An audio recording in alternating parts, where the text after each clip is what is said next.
And we're live. What's up? What's up? So I have a deep and emotional connection to Frankenstein. Yeah. Because we've had body parts taken off and put back on, from other people. Me and Sim exchange body parts all the time. And he has my ear right now, and I have his left ear too. Yeah, I know, right? When I came across this, I was like, dude, this is fucking insane. Now, just to be straight, like you're not this isn't a political book. No, not at all. I can see how like some idiot will come in here and be like, Confederate monster, cancel. I had Chris the other day, like he's the one that brought it up to me. He goes, dude, did you hear about this book? He goes, we need to get him on the show. That's why, like, it's interesting. I'm ready to find out more.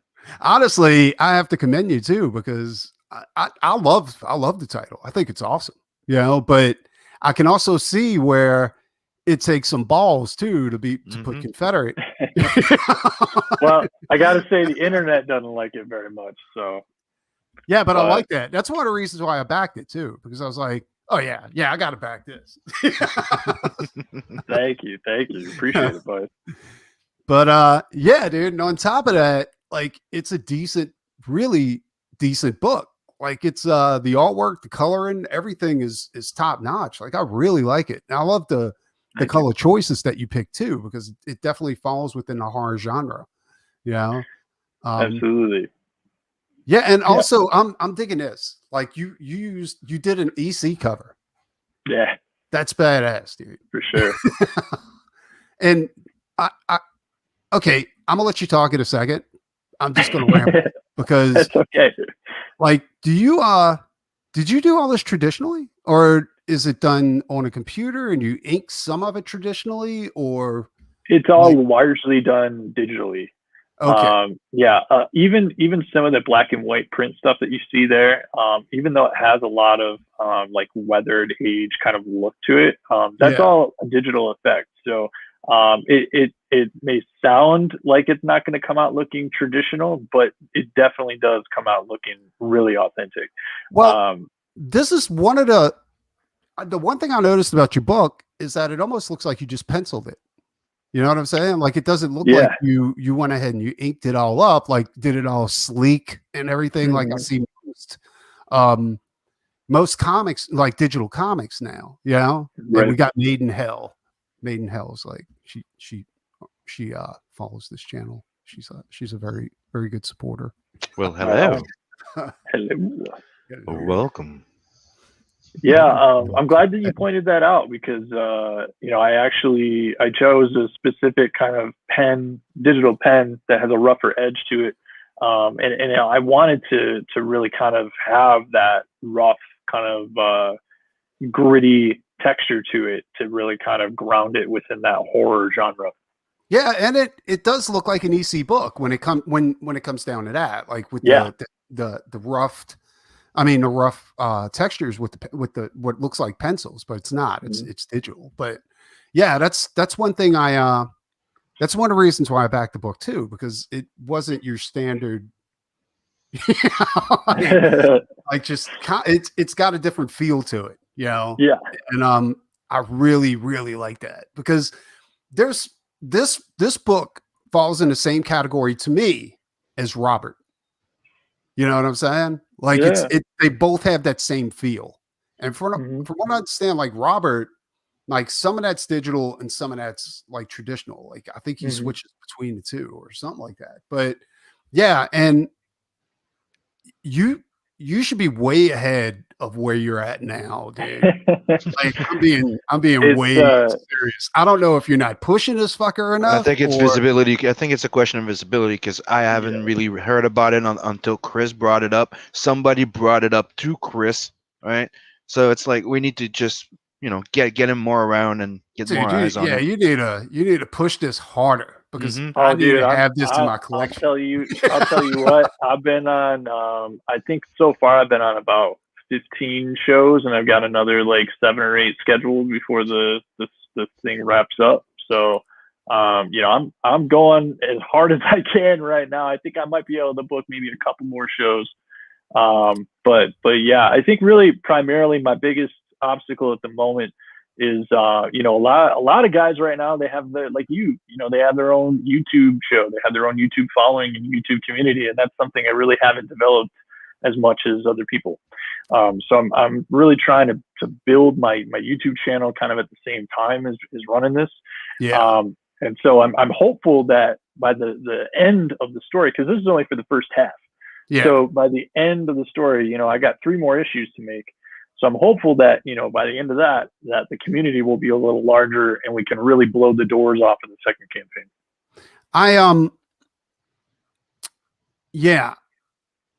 I'm going to help you like get this book funded. Like I'm going to push it as hard as I can, but I'm also, is this your first 30 days or is it your second? This is my first 30. Thank God. Cool. We're both holding our breath. Yeah, I was like, oh, thank you. It gives us more leeway. Got it. Yeah, because I'll do a sketch card or a pinup or something like that for you to help get it out there. You know what I'm saying? Because I really, really want to see this book like do something. Sure. And yeah, because it's just too fucking cool, dude. You know what I'm saying? Like it's just too badass. And this can actually, this falls in line with what me and Sim are doing too, with Blood Hunt and Doc Salem. Like it all falls in the same genre.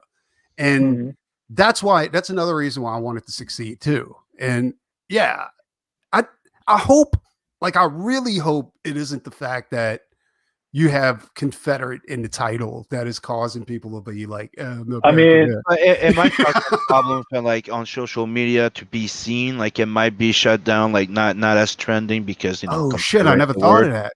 That's the only thing that might happen.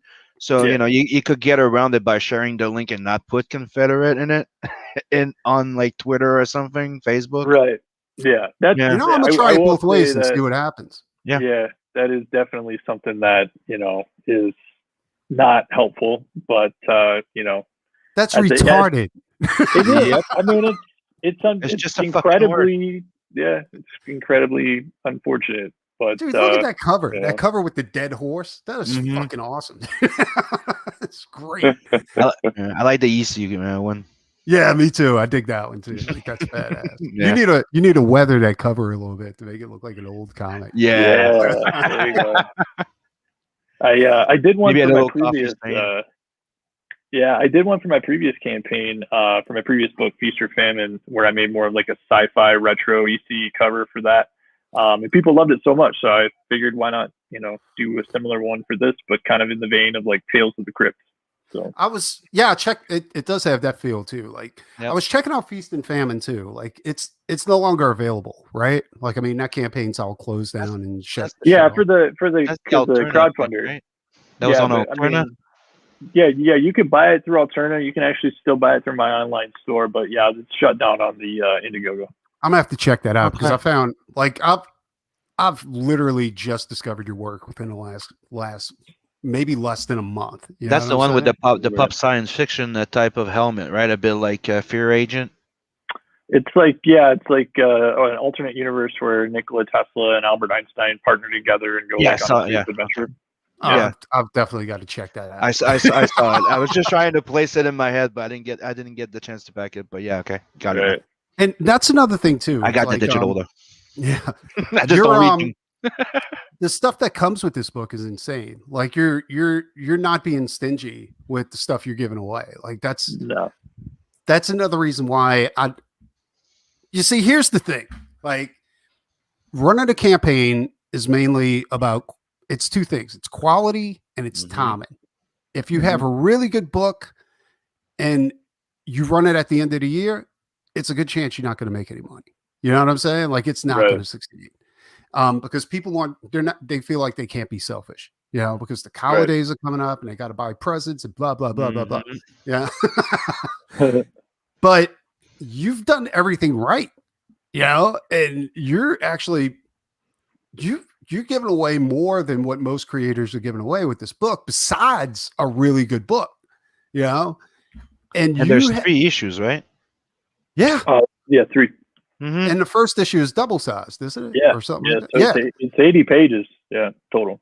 Yeah. And you're only at $3,600 and you only got a $5,000 like minimum. And that's why I'm like, this is crazy, dude. This is completely fucking crazy. And the only thing I can figure out is, well, 2 things is that maybe you're not hitting enough streams, or maybe social media is burying your title, you know? Yeah. And I will say that sometimes I at least I have run into a few people that have turned me down outright just because, you know, they just don't want that word to potentially, you know, get their video demonetized, or, you know, to hit them hard with some kind of penalty on the algorithm. So I think there are some people that are timid about it.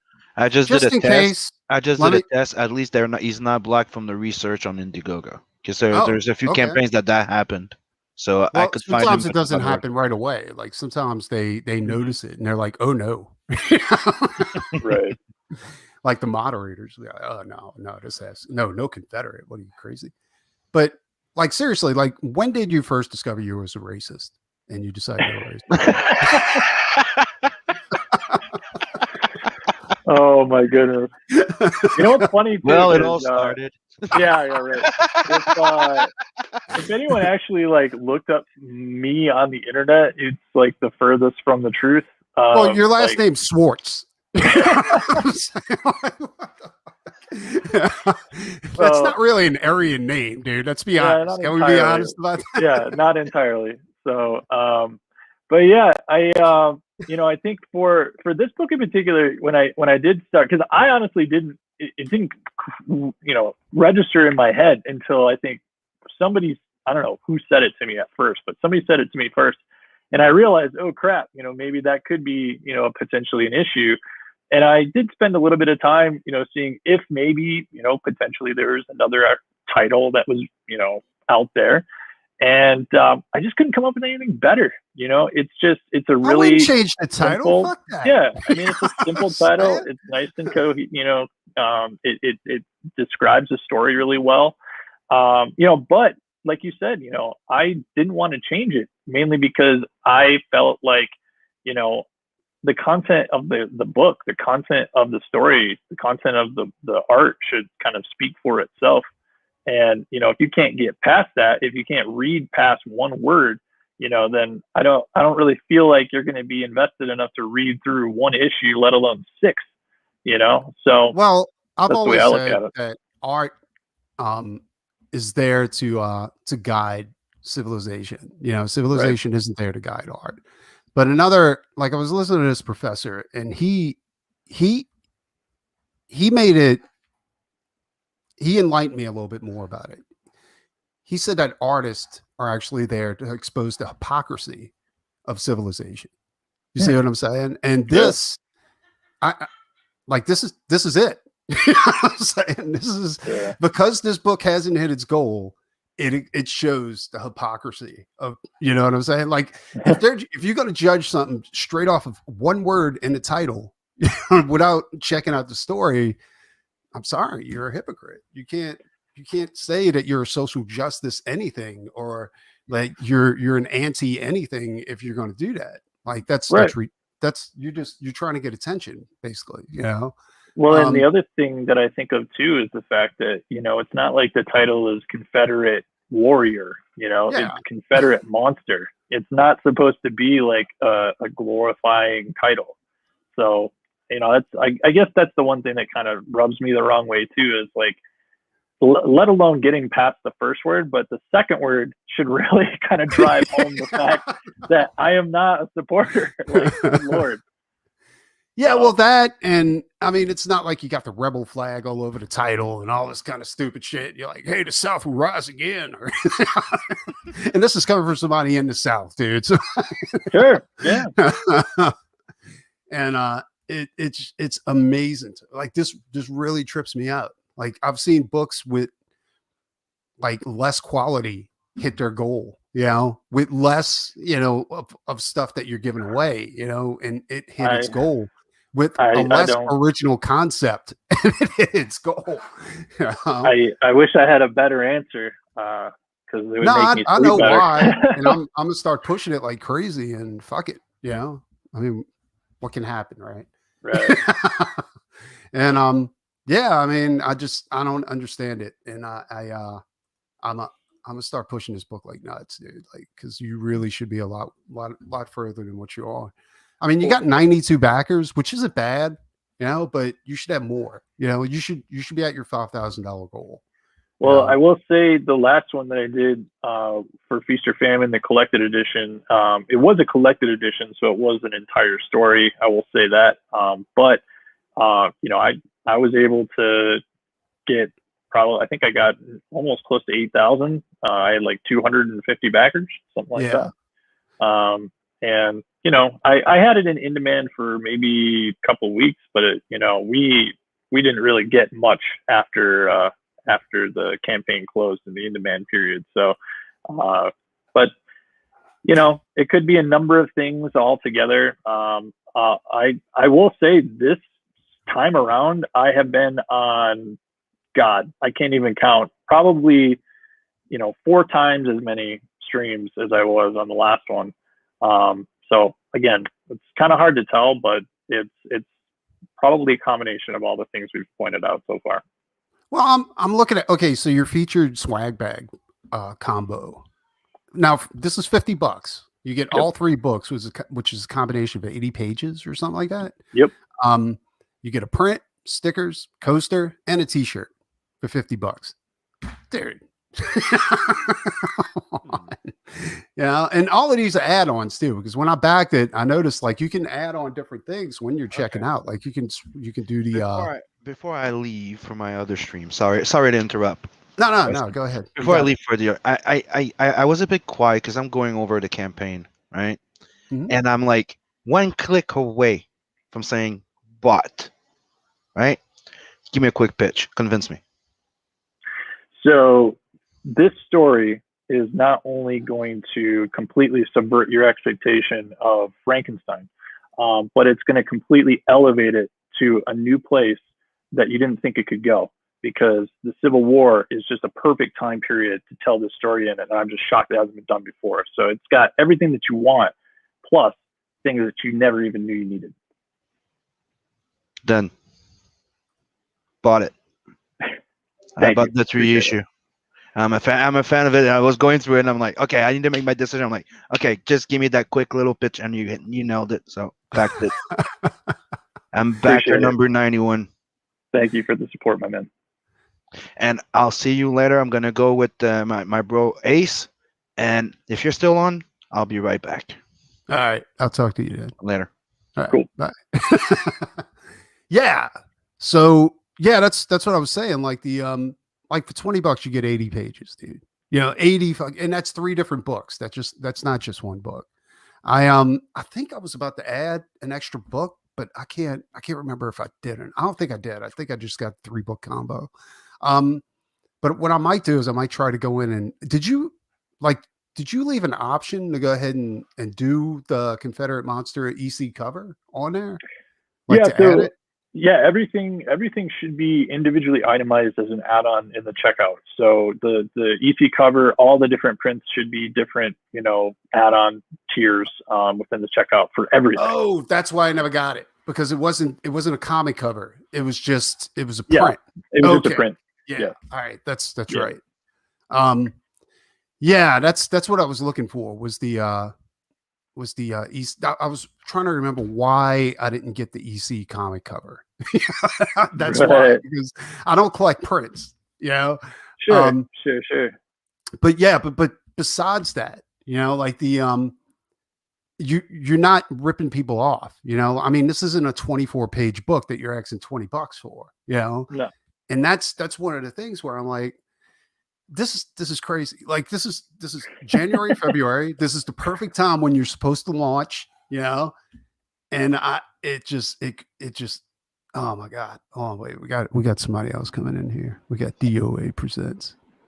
Hey, can you hear me? I can. Those are messed up. I think this is Eddie Winkler. This is Eddie Winkler. How you guys doing? Hey, dude. Good.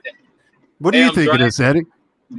I backed it, man. I forgot where I saw him. I think he was with it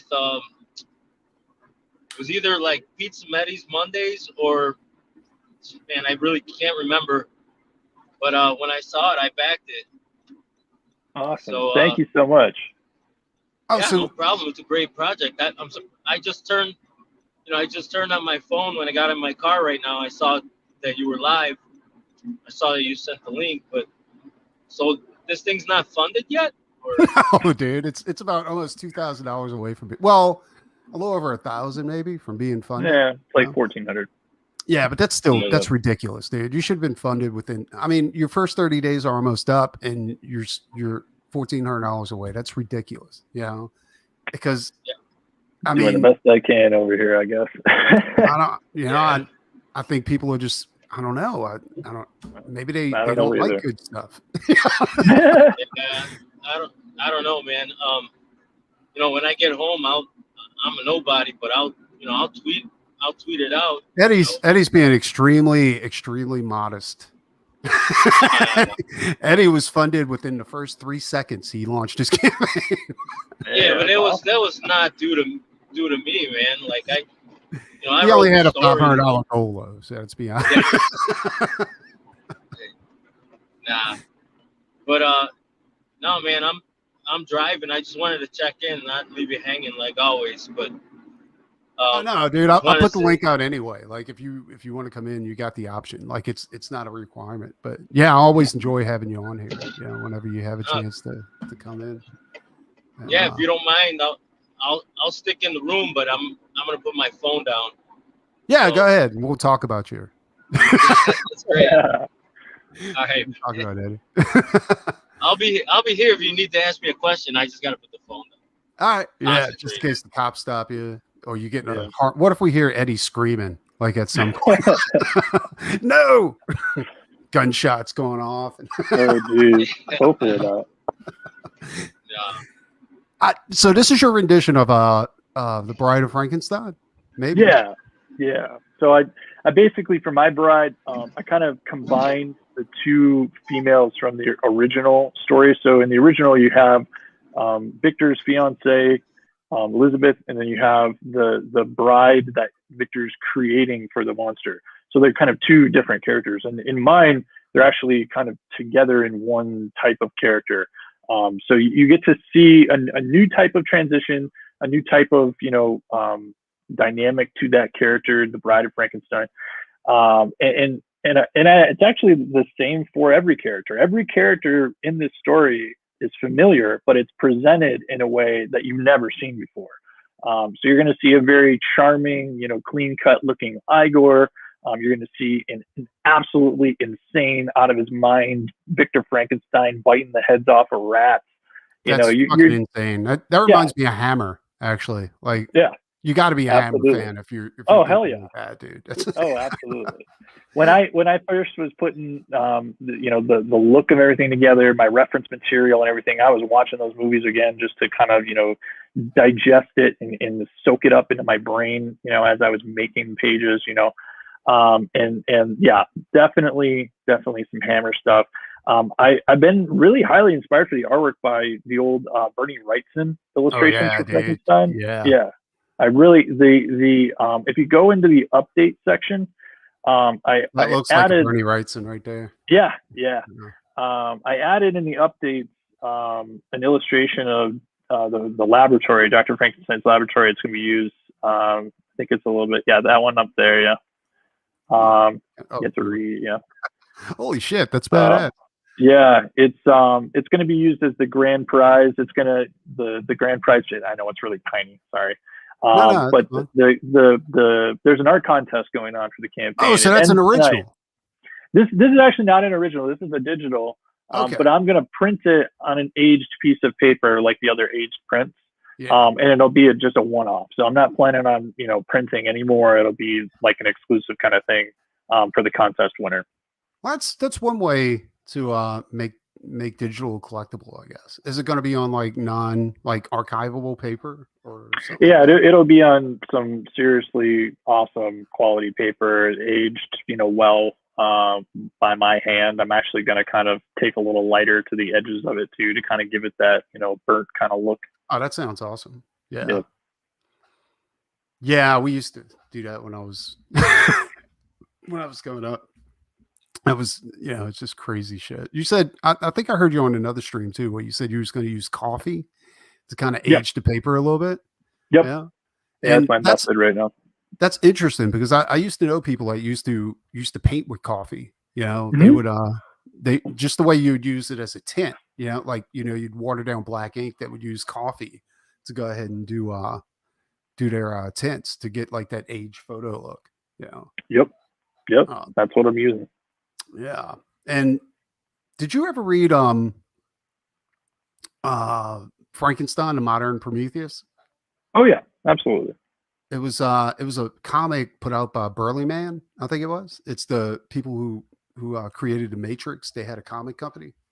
And I'm not familiar with that one. Yeah, that one's actually pretty awesome. And on there, like the way you have this rat, they had it was a bird that they brought back to life in that one. And it's like the design with the prongs coming out of his spine is kind of like that bird from the Modern Prometheus. But that's cool. That's another series that this reminded me of. And yeah, I mean, it's just crazy, dude. Like I really, really dig this. Nice. And like I said, I'm gonna do everything humanly. Like I'm really, really busy right now. That's why I was asking if you had another 30 days. Oh, sure. Oh, cool. Maiden says T does the same thing. I'm gonna have to check that out. But yeah, I'm definitely gonna hook you up and try to push this as much as possible. And we can see where it goes, because I can't imagine why people are ignoring this. Well, at least 92 people aren't ignoring it. Right. Yeah, I don't know. I really don't know. But we're gonna keep pushing it. We got plenty of time left, I think, to be able to do it. But it's a matter of I don't want you to go ahead and make your goal at the end of your campaign. You know what I'm saying? Like you have your goal and then you have your real goal. And I got a feeling $5,000 isn't your real goal. Yeah. Well, wasn't. Yeah, I will admit it wasn't exactly what I was hoping to get, but I definitely have some stretch goals that I want to get to as well too. I mean, the first stretch goal. I mean, I haven't announced really anything specifically yet, but the first stretch goal I would really love to do is I have an idea for a prequel story that kind of bridges the events of the original Frankenstein story with this one, because this one's supposed to take place like 8 years after the original. Yeah. So I was hoping I might be able to do like a quick, prequel story for that, maybe like a 1-issue type thing, if we can get into some stretch goals, but we got to get there first. Yeah. And like, here's the deal. I know you're going to make your goal, because you're going to get another big, you got to burst at the beginning of your campaign. You're going to get another one at the end. Yeah. And right now you're going through that dry period, but I just can't be satisfied. I'm like the same way, man. Like every day I'm like, I am not satisfied with this. I'm personally insulted that you haven't made your goal yet. I'm offended that you haven't made your goal yet. Wow. Yeah. So yeah, dude, like we're gonna stay in contact and see where this goes. Like after the show's over with. Because I want to see this make it. And yeah. Yeah, I'm really excited about finishing it up too. Like I said, this is only the first half, so there's 4, 5, and 6 left to go in the story. And my plans for the collected edition, I would really, really love to make a beautiful, hardcover book to collect it all together. I think that would be just a great way to do the story some good justice. like leather bound, as if it was Frankenstein's journal or something like that? Something like that, yeah. I mean, I would love to explore some different options to see what we could do. I would also love to do a black and white variant, just take the color out of it, and just do like a little bit of an aged kind of look to it. Like sepia or something like that. Yeah, cool. That'd be very cool. So tell us about the story with this book and how it continues in the second half. Like what to expect for the second half. You want me to play the video, or are you comfortable doing the pitch? No, I think I could do the pitch. Plus I'm glad you asked it the way you did, because, like I said, this isn't the full story, so this is sort of just the introduction of some of the main characters. The first issue really kind of, I think, just starts the whole story off. So it introduces the characters, and it introduces the main conflict in a really gruesome and, I think, unexpected way. So it's a super great double issue, first issue, 40 pages long. And then in the second issue, we kind of spend most of the time in the second issue introducing Victor Frankenstein into the story. And then the third issue is where we start to introduce the bride into the story. So the first half of this book is primarily just kind of getting the characters in place, understanding a little bit of what is different about these characters, because like I said, they're all completely different than what you are familiar with. And kind of building up to the anticipation of what is going to happen next, because the whole sort of crux of this story is that the Confederates want to bring their entire army that is dead back to life. And that's essentially what they're going to be in the process of doing between issues 3 and 4. Yeah. So, when we get into the second half of the story, that's when stuff really starts to hit the fan and, all hell breaks loose. So, like you said, the first book explains like Frankenstein, and the second book is it introduces the bride. Is that right? Well, the first one is more just sort of introducing Igor and some of the players of the story. The second one is where we get to introduce the Victor Frankenstein character. The third is where we get to see the bride. What about the monster? Like the monster comes in, I believe, in the fourth. So we don't really see Frankenstein's monster until the fourth issue? Yep. Oh, I wanted to try to. We got to get to that fourth issue. I wanted to try to stagger some of the character introductions, so it didn't seem like they're all coming in the same issue. And I wanted to put the coolest character reveal after the halfway mark, so that it really entices people to get in. No. I mean, honestly, now that you explain that, because I honestly thought like the monster was being introduced in maybe the second issue, because I'm looking at the second issue, but I couldn't figure out if that's Frankenstein's monster, or is that a werewolf? Not exactly the monster. Yeah. Not exactly the monster. So now I'm even more enticed to go ahead and see what happens with this book. Yeah. That's right. Yeah, dude. So issues 4, 5, and 6.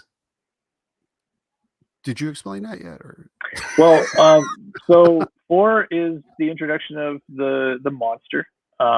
In his sort of cowboy look, and we get to kind of see him in his full glory, and then the 5th issue is where things start just kind of ratcheting up, where the undead army is on the loose, they're unleashed, and then we kind of move from where we're at in the story to Washington, D.C. And then the last issue is where, the big climactic kind of fight battle scene happens, where everything is, all the secrets are laid bare, and, all of the amazing sort of twists to the way that these characters relate is revealed. Now, let me ask you something. Like, so you're opening this series with a 40-page number 1 issue. Like, will you be ending the series with a 40-page last issue? You just picked up on that real quick, didn't you? Yeah, absolutely. Absolutely. No, I'm dead serious. Yeah, that's the way I write. I enjoy to write a really hefty first issue and a really hefty last issue, because as a viewer, as a reader, I like my TV shows and my comics, with a lot in the beginning to entice me, to really get me, invested in the character. And then I really like a good, long exit, or finale to really make me feel like I'm getting paid for my investment in the character. Oh, me too. I'm the same way. Like with Bob Hall's Squadron Supreme, from Marvel, like the original 12-issue series. They did the same thing. Marvel was famous for that, for the long series. Even the Eternals, 12 issues, they went like they opened with a thick issue and ended with a thick issue.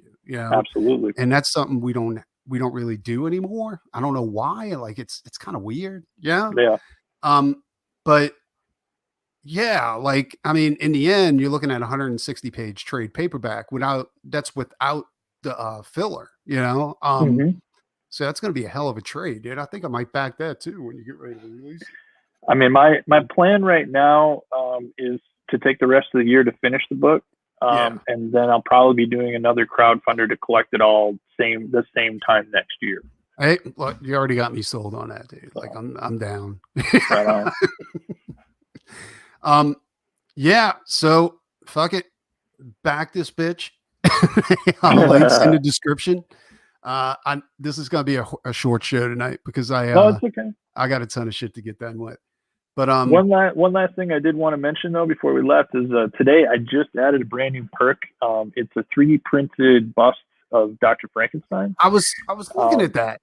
Yeah. Maybe we should go over your perks. Maybe that'd be a good idea too. We can do that real quick. I know there's a lot. So but yeah, that bust right there, that's a mini bust. So it's only like 5 inches tall.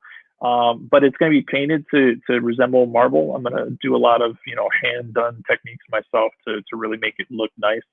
And then the other one is a larger bust. It stands just about 10 inches tall. And that one is going to be done in a bronze kind of finish. So kind of give it that nice sort of golden kind of look. You're doing all the work yourself too, right? Like from colors to pencils to story. Yeah. The whole book is me. Yeah. I'm even doing all the graphic design and all the marketing and promoting and all that stuff too. Wow, that's crazy, dude. That is so crazy. Like I realize that as indie creators, we have to do that. Like me, I'm not a proficient colorist when it comes to actually doing digital color. Sure. I'm very, very slow on that.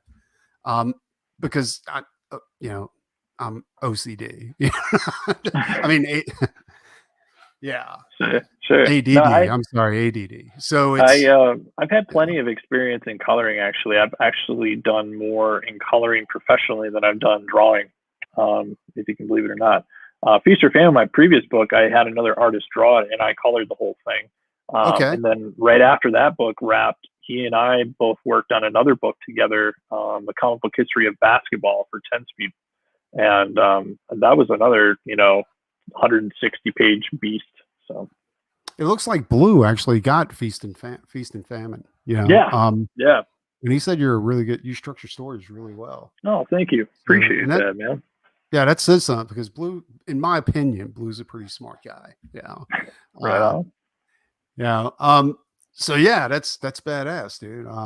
And like I said, it's hard to find. Like, I don't know if this is what you do, like for a living, or if you got another job or something like that. But I know as indie creators, it can be hard to go ahead and get, Yeah, the way that I do my day-to-day is usually I tend to put more of my full-time effort into this stuff, and then my part-time effort is more just to pay the bills. So I do a lot of like freelance illustration and creative consulting work for people and things like that. So it's nice. It's I'm not a millionaire, obviously, but it definitely helps me to have a little extra time to devote to these types of projects, which are definitely much more my passion. That's awesome. I could never do that. Yeah, I tried, but I was so exhausted at the end of the day. I was like, oh, dude. I tried, but I just couldn't get the best possible work I could get out of myself. Sure. So I had to make that decision to actually go full time. Yeah. Yeah, this is pretty awesome. I would recommend everybody back this, dude. Like this is the best shit out there. And like I said, I'm gonna push it like crazy. And it looks like you went up $100 since a little bit, probably less than 100, but you crossed 30,700. Every little bit helps. Yeah, so I appreciate it. We just got to cover $1,300 and try to get that done. But yeah, dude. So check out his book. You know, Dave seems like a pretty good guy. You know, he might be cutting animals up and sewing them together for reference. I have no idea. But the book, not yet. So definitely check his book out. If you like horror, this is the way to go. You know, we're cutting out. Talk to you guys later. Until next time. And here's the